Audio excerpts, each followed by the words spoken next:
Hi everyone, so today I'm going to be showing you how to replace the front brake pads on a 2001 Toyota Corolla. So let's go ahead and get started. So the first thing you want to do, obviously take off your hubcap. It just pulls right off like that. Go ahead and loosen all four of these. It's either a 21mm or a 13/16 to loosen all of them.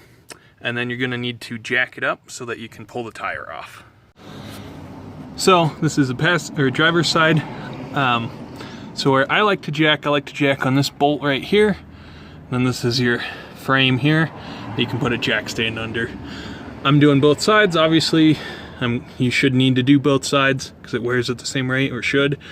And so I'm going to jack up the other side as well. Even though this video I'm only going to show on the driver's side, but it's obviously just kind of mirrored on the passenger side. Alright, so next you're going to need to get the brake caliper off so you can get to the brake pads right here. So to do that, you take off this 14mm bolt here and this 14mm bolt here. They're pretty tight, so be careful as you're yanking on them. Make sure that your jack stands are good, that you don't bang your hands around in here because it's a pretty small space.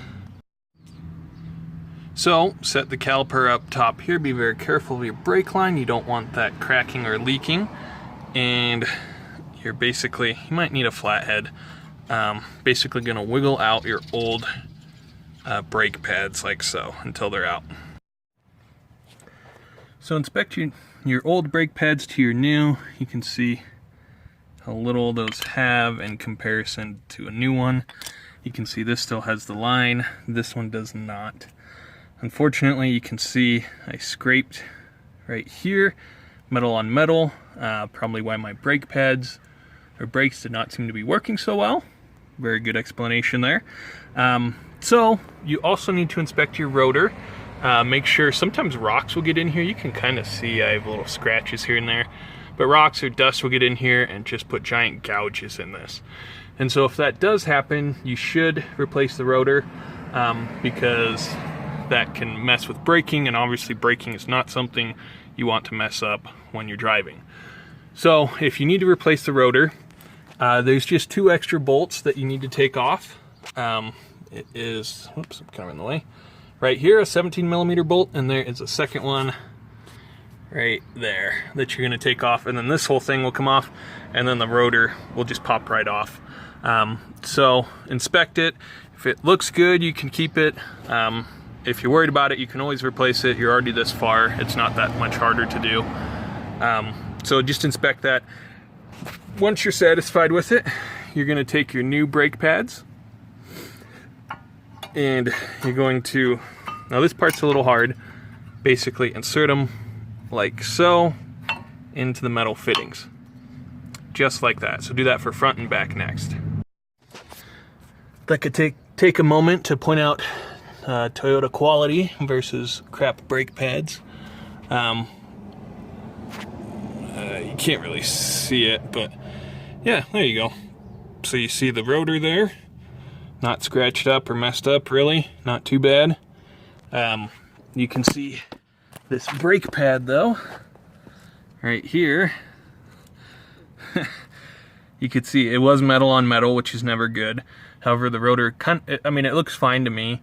I don't have a lot of money now, so I'm gonna leave it. If I had more money, I probably would replace it just for peace of mind. But you can see these edges here are not those weren't original on the brake pad. That is from the edge of the rotor. It's on the opposite side, but you see this lip here and here destroyed the brake pad before the brake pad destroyed the rotor. That's Toyota quality for you, so you all have fine machines. So go ahead and put both those brake pads on both sides there. So next what you need to do is recompress the caliper here. So obviously the brake pads, the brand new ones, take up a lot more space than the used up junk ones. And so you basically need to compress this all the way down to here. So if you get some channel grips, basically it's hard to do with one hand, but you're gonna grip on here and just compress it. So you're gonna need to do that, otherwise there's no way you're gonna be able to get the caliper back onto the rest of the brake apparatus here. So go ahead and compress that next. So it was so far out that just some normal channel grips didn't work, so I had to use one of these draw grips things here and screw it in. I don't really like what it's done to the rubber, but that's what happens when you have a car in the heat and then in the cold. Ruins the rubber. Anyways, so you're gonna go ahead and put this back on now. It should slide on, hopefully. Just like that. I'm gonna need to line it up a little better. So go ahead and put that back on, and honestly, that's it. You're good to go. So from here, you're going to just reverse everything out, put those 2 bolts back in, and then put the tire back on and lower it down, and you should be good to go. Go ahead and test it out. Make sure that your brakes work properly before you go on the highway or a long distance trip or anything like that. So anyways, that is how you change the front brake pads on a 2001 Toyota Corolla. So hopefully this was helpful, and thanks for watching.